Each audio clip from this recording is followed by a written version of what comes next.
Hey guys. All right, let's start sharing this out. How y'all doing on today?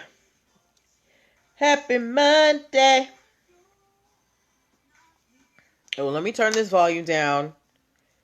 No one needs a copyright claim.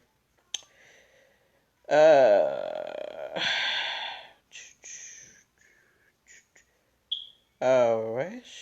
This one, share, right post. Who else do we share this out to? No! Do do do do do do do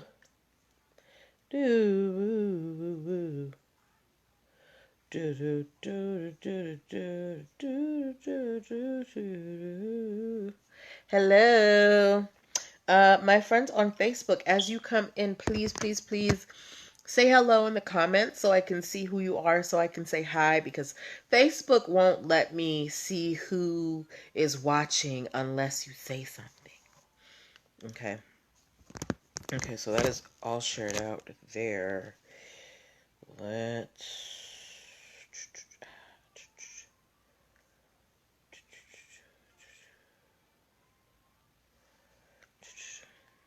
Baby. Hey friends. Ooh. Give me 1 second while I put the title in on Instagram. Hey, Obed, what's going on? Hi, Lovebug38. Comment. Friends on Facebook, please say hi so I know who's watching so I can greet you properly, please. Why isn't this turning around? Okay, there we go. Yes, here we go. All right. Okay. All right, so we are getting started at 8:05, so it's about 3 minutes from now. We've got some cool stories today. So, hey, cousin, we are going to be talking about Nick Cannon. So I know that some of you guys asked about it on Friday, but I did not know enough about the situation to talk about it or give commentary, so we're going to do that today. My DMV fans, East Coast family, we have a pizza debacle happening. I love pizza. Stranger Things fans, there is some strange things happening with Stranger Things. And if anybody who does like has their groceries delivered, I've got a story for you guys too. Yeah. So we've got, a nice mix today. We're going to get started in about 2 minutes. I want to say hi to my parents. Hi, Joey. Y'all go check out my sister's spice company, Of the Season Spices. Yes, that is a shameless plug. That's what you do. And go check out my cousin's podcast, Magnified, on all streaming platforms.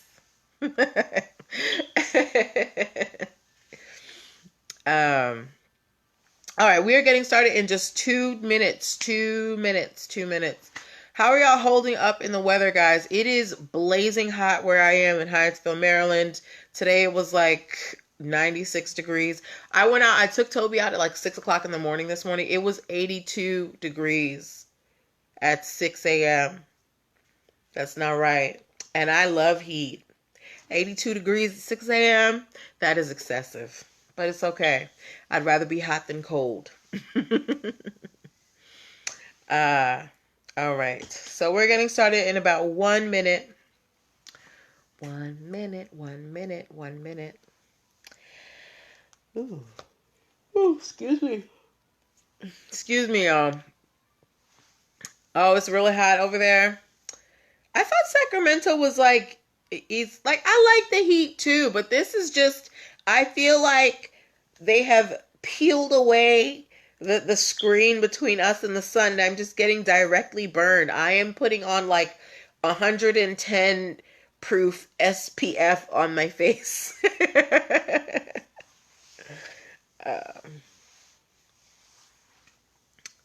All right, we're gonna start it in less than a minute, guys. It was 88. Obed, you're from Boston. Please. Please. All right, it's 8:05. Time to get started. All right. Let me hit the record button and then we're going to get going. Wow. Okay. Yeah, of course you're doing that. All right. All right, welcome, welcome, welcome. Happy Monday, everybody. Welcome to NPL Legal Dish. This is my Monday through Thursday live broadcast where I teach business and legal concepts using pop culture and celebrity news. If this is your first time in the broadcast, if you're wondering who is this lady on the internet, I am Natalie Pierre-Lewis. I am the host of the show and the owner and operator of NPL Consulting LLC, a business formation firm. What that means is I help people like yourself get your business paperwork together. So if you need help with things like getting your business registered with the state, getting EIN numbers and DUNS numbers, making sure you have contract templates ready for clients and business partners, basic brand protection strategies, hiring policies, all of those foundational things that you need to make your business official and to, have your business standing on solid ground. Those are the things that I help you accomplish. If you're wondering why I'm qualified to help you do those things, I'm very happy that you asked. I'm a licensed attorney. I have been one for 14 years in counting with a specialization in business formation. Hey, Sincere 39. I have started multiple businesses for myself and others, both online and offline. I've had many careers in the realms of entrepreneurship, the law, education, hospitality, and administrative support. And most important, I'm very passionate about making business and legal education as accessible to everyone as possible.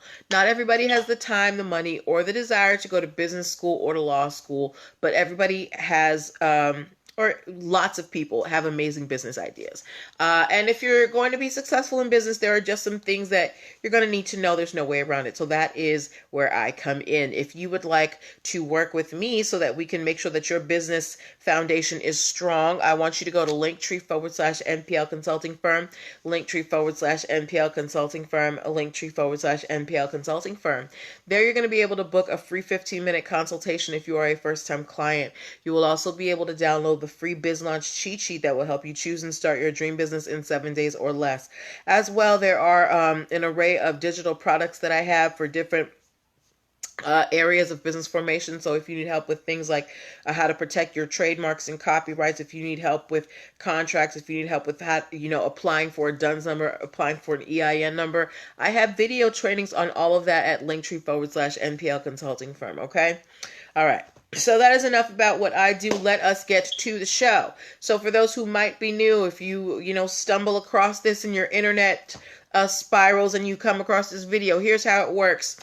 I pull stories from the news, stories that the lovely audience sends me, stories that I see on blog sites, and I take the ones that have lessons that we can learn as business owners and we discuss them, okay? The only thing that I ask from you guys when you watch the show is a couple of things. One, share this out to somebody who you think might need this information. Hello, Fitness and Yoga. Hello, Ruby Lee 000. Hello, 76 Grimke. Share this out to somebody you think might need it. Second thing, this is a discussion. This is for us to talk to each other. Please don't be shy. If you have commentary, if you have questions, drop them in the box as long as they are respectful, okay? And hey, she's a Doggett. I seen you in Florida, girl, looking all mermaid-like. And those are basically the only rules. Share this out to somebody and participate because it's a lot more fun when we participate, okay? So let's get started. First story that we're talking about tonight is has to do with the title of the show. Who owns Wild 'N Out? Now, like I said, some of you guys asked me about this on Friday, but I did not know enough of the facts to talk about it. But, I did my research, and now I want to tell you my spin on Nick Cannon, okay? So, as we know, there has been a little bit of a kerfuffle in Nick Cannon's life as of late. He went on the airwaves and said some derogatory things about. So some people said he said derogatory things about Jewish people. Some people said he said derogatory things about white people in general.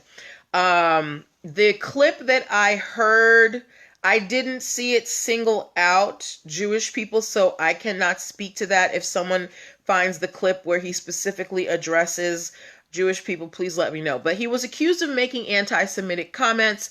And as we know, Nick Cannon, he is the host of so many shows because he has a deal with Viacom, and he was fired from pretty much all of them, including the very popular Wild 'N Out, which he developed, right? Now, everybody's asking, how can you fire Nick Cannon from his own show, right? All right, so first of all, in terms of people saying that, Nick Cannon is being fired because he exercised his free speech, we all have free speech, but sometimes when we have jobs, our jobs have morals clauses in the contracts. This is why it's very important that you read all of the legal documents that you sign. Now, a company like Viacom, when they sign a deal with a celebrity or anybody to host, they want them to have, a good image, a clean image. They don't want a host who is out there offending people so they don't alienate their audiences. So a lot of times they will have morals clauses that say, hey, be on your best behavior or we get to fire you. Now, spouting, what they said was anti-Semitic comments, that is probably a breach of what might be a morals clause in Nick Cannon's contract with Viacom, right? So that he's not necessarily being fired for free speech. He's most likely being fired because he violated a term in his employment contract with Viacom. Because Nick Cannon is not a partner with Viacom. Nick Cannon is an employee of Viacom.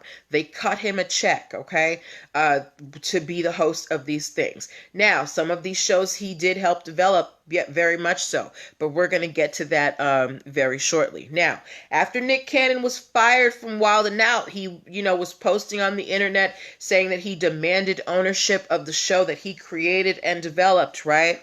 I also think it's important that you guys know that Viacom filed a trademark for Wild 'N Out in August of 2019. So legally, Viacom owns the trademark to Wild 'N Out. Now, getting back to this ownership part, right?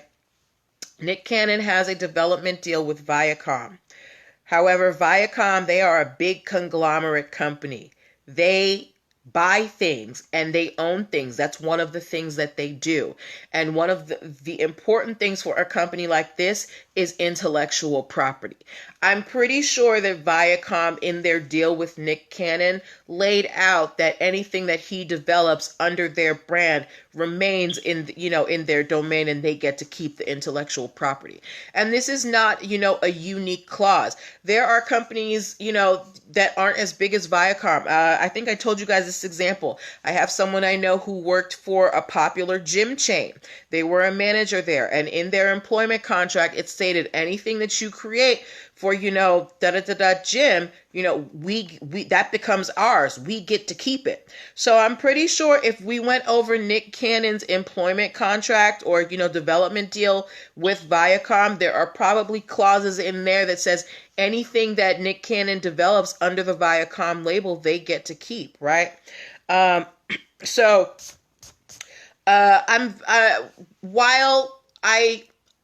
While I feel for Nick Cannon because Wild 'N Out is his creation, he is the face of the brand. When we think Wild 'N Out, we think Nick Cannon. At the end of the day, this was all developed under a large television conglomerate that has a team of lawyers whose single job is to make sure that Viacom gets to keep as much money as possible, right? Sincere39 says, so did he not read the contract or his lawyer? We don't know.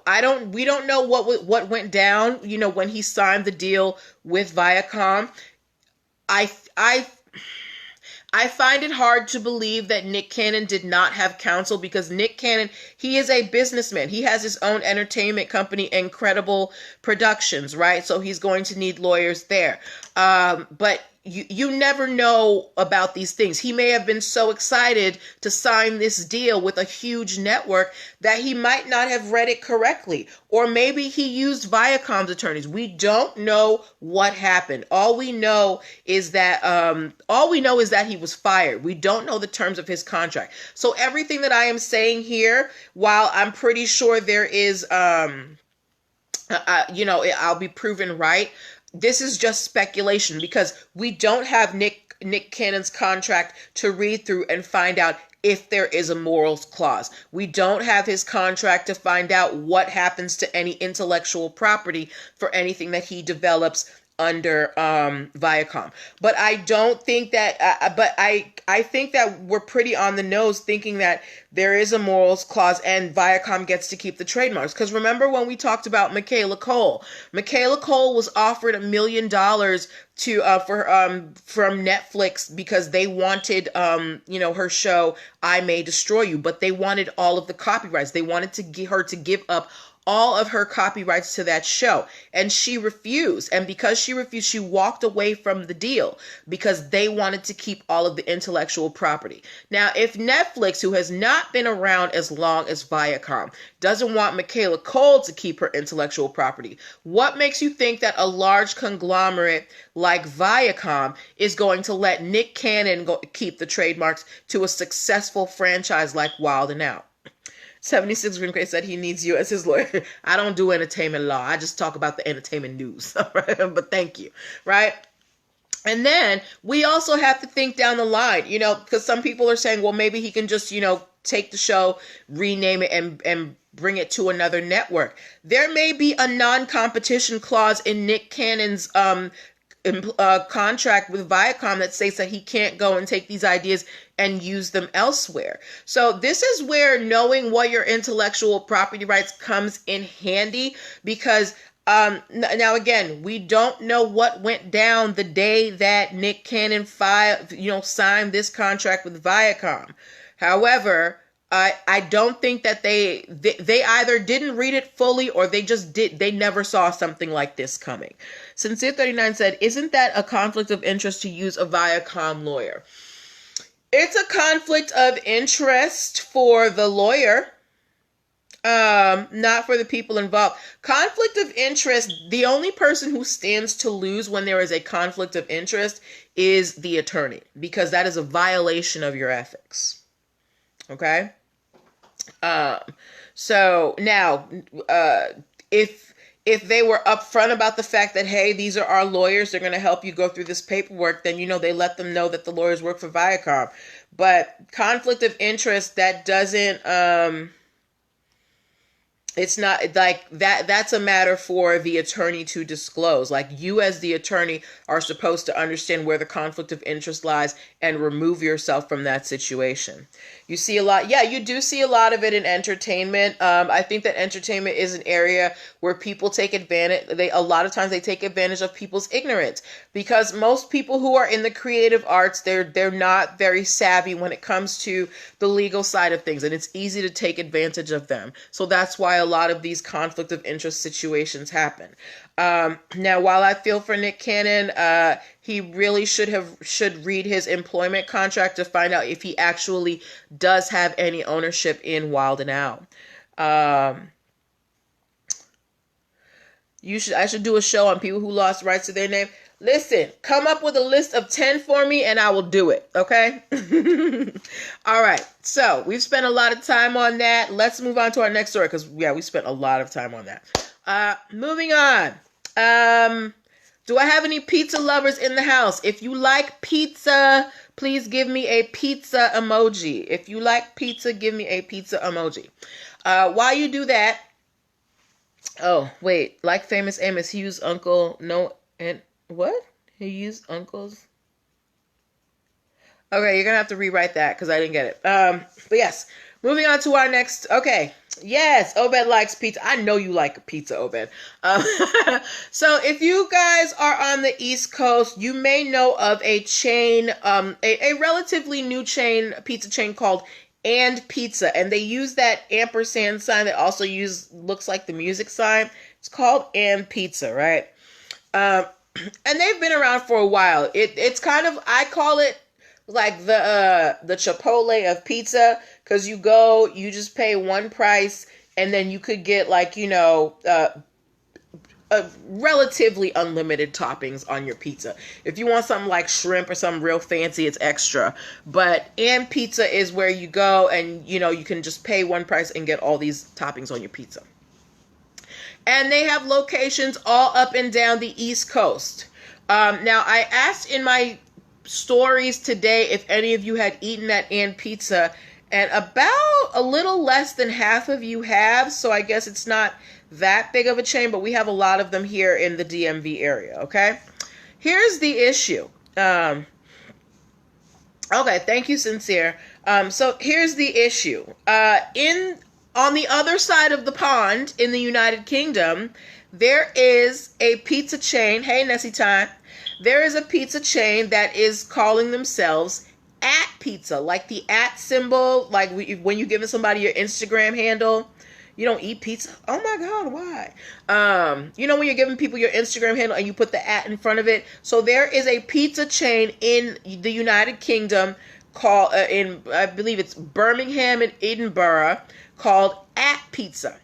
And I went to their websites, and Pizza has accused At Pizza of ripping off their whole design, their website, everything, right? And I went to their websites. If you go to the And Pizza website and the At Pizza website, they look very similar. They look similar in color scheme, in the font they use, all those types of things, right? So you would think, open and shut case, copyright infringement, you're ripping them off. And Pizza filed a trademark infringement suit against At Pizza, and they lost. They lost. Why do you think they lost? Because remember, And Pizza, they have locations all up in, you don't need cheese and dairy? Okay. They have, And Pizza has locations all up and down the East Coast. At Pizza has 2 locations in Birmingham and Edinburgh in the United Kingdom. So why do you think And Pizza, even though it is very, it's very obvious that At Pizza used them as a base, why do you think they lost?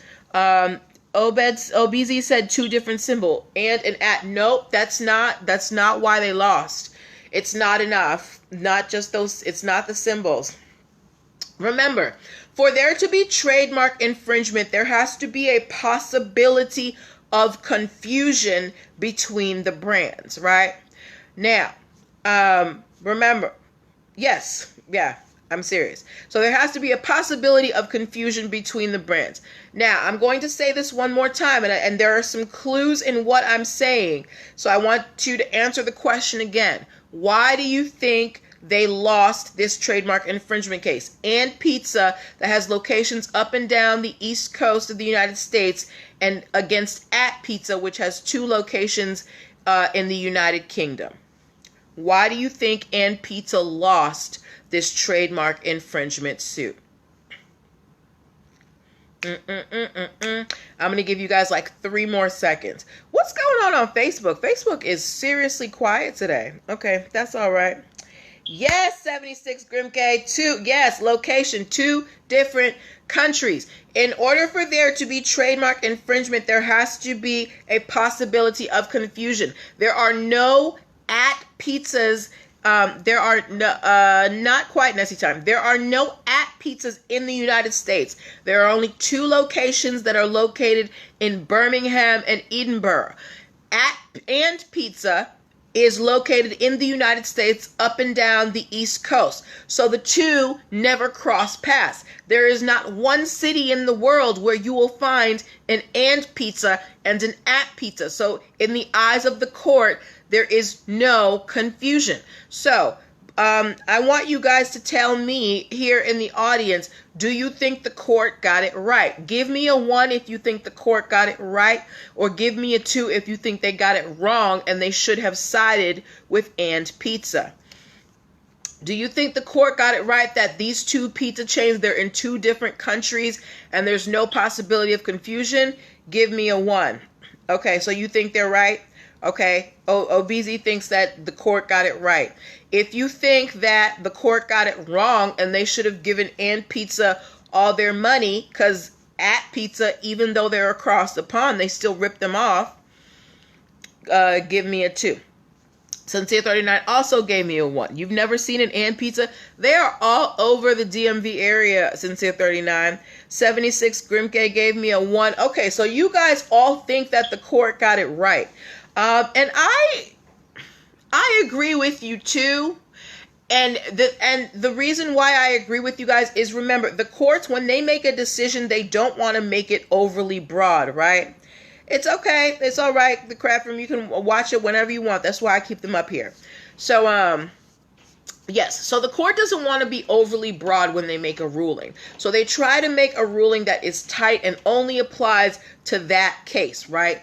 It would have to be a matter of At Pizza trying to open even a single location in the United States. I think that would be enough for And Pizza to be able to make a credible argument that At Pizza is causing confusion in the marketplace. But these are two chains located in 2 different countries, and they don't have any meeting between the 2 of them.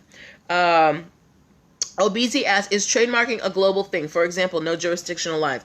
Trademarks are controlled by countries, so you have to apply within countries, but there are treaties that allow you to extend your trademarks. But for the most part, if you want trademarks around the world, you got to go and apply. We actually had a whole series when I first started doing these live broadcasts.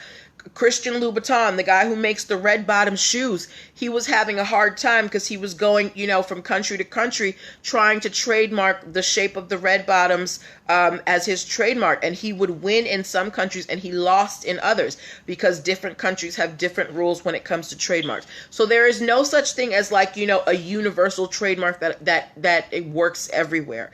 Every country has their own things. That's why, a company like Disney, they have trademarks here, but trust that they have trademarks over in China, Europe, Australia, wherever they have them, because they're trying to hold it down wherever they're at. Okay? All right. Cool. So, all right. So we are finished with Pizzagate. All right. Before we move on to our next stories, I want to remind you guys that you are watching MPL Legal Dish. This is my Monday through Thursday live broadcast where I teach business and legal concepts using pop culture and celebrity news. If you would like to advertise your business on my show, I do have 30-second spots starting at $9 a pop. You can go to linktr.ee/nplconsultingfirm, scroll down to the Advertise with Us button, and get your life. All right? Moving on to our next story. Hello, future fat boy. OBZ said, got it. Thanks. Now my head hurts. I mean, it sounds complicated, but you just got to kind of mull it around in your brain a little bit, and, it eventually falls into place. Okay.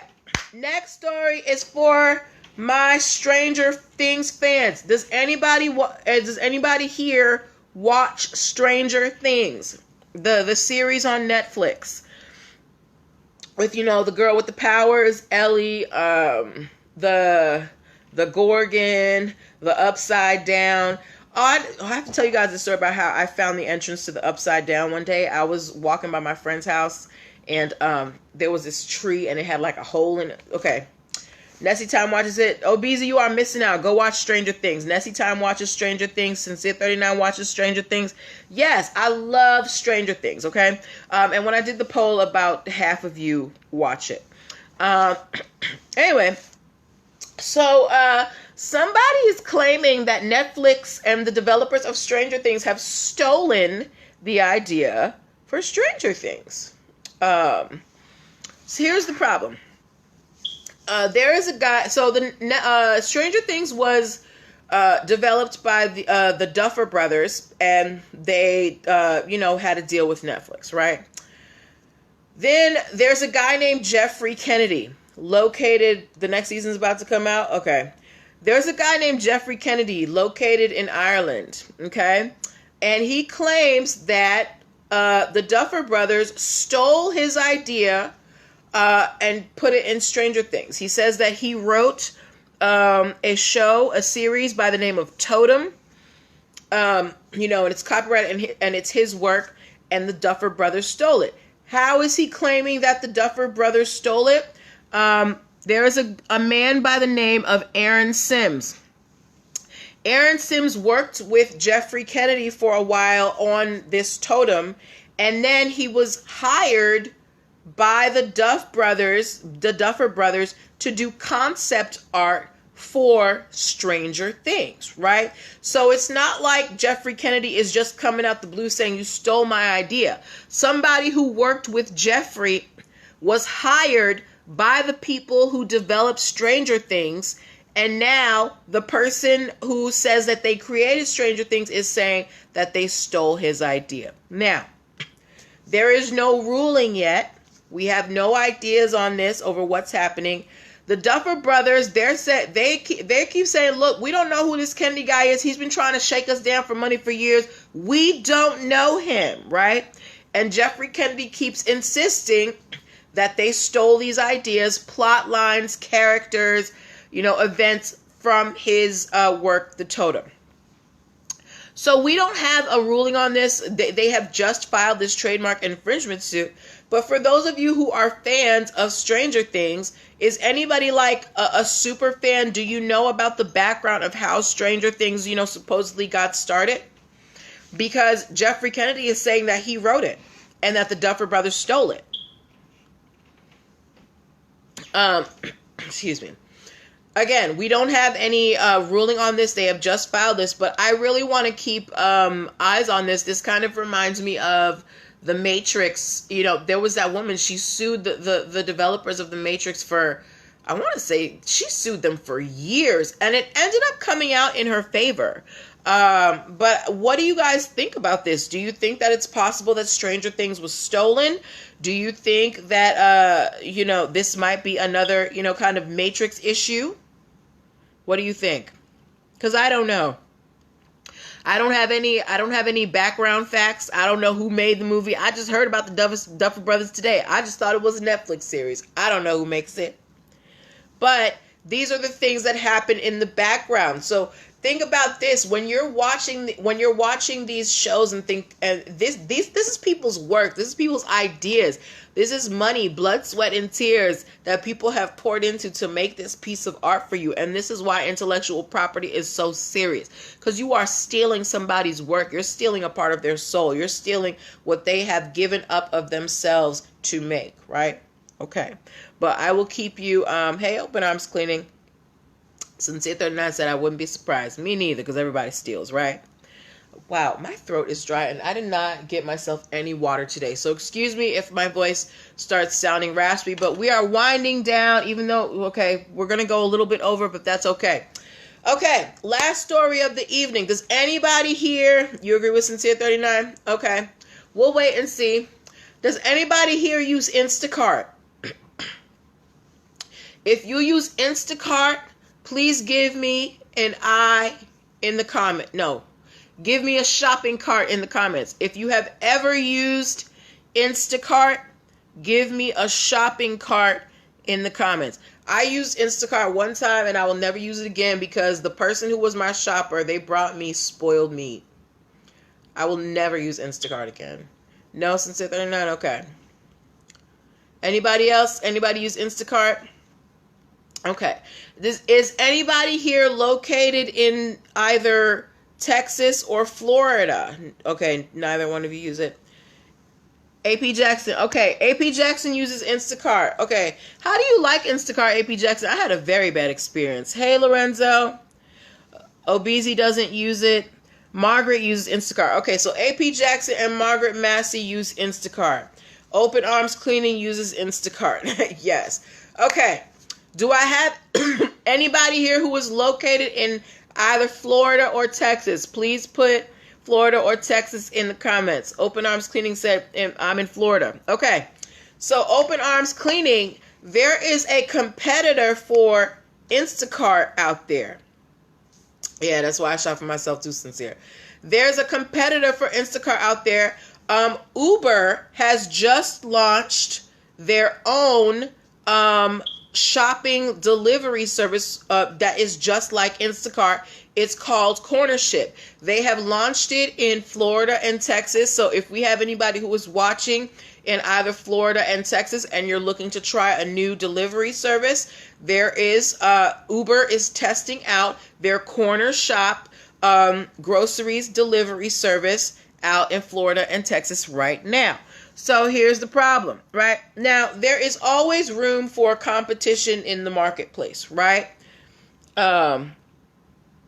Salmon never made it to your house. You got a refund? I'm glad you got a refund. Excuse me. Okay, so here's the problem. There is always room for competition in the marketplace, right? What there isn't room for is stealing people's stuff.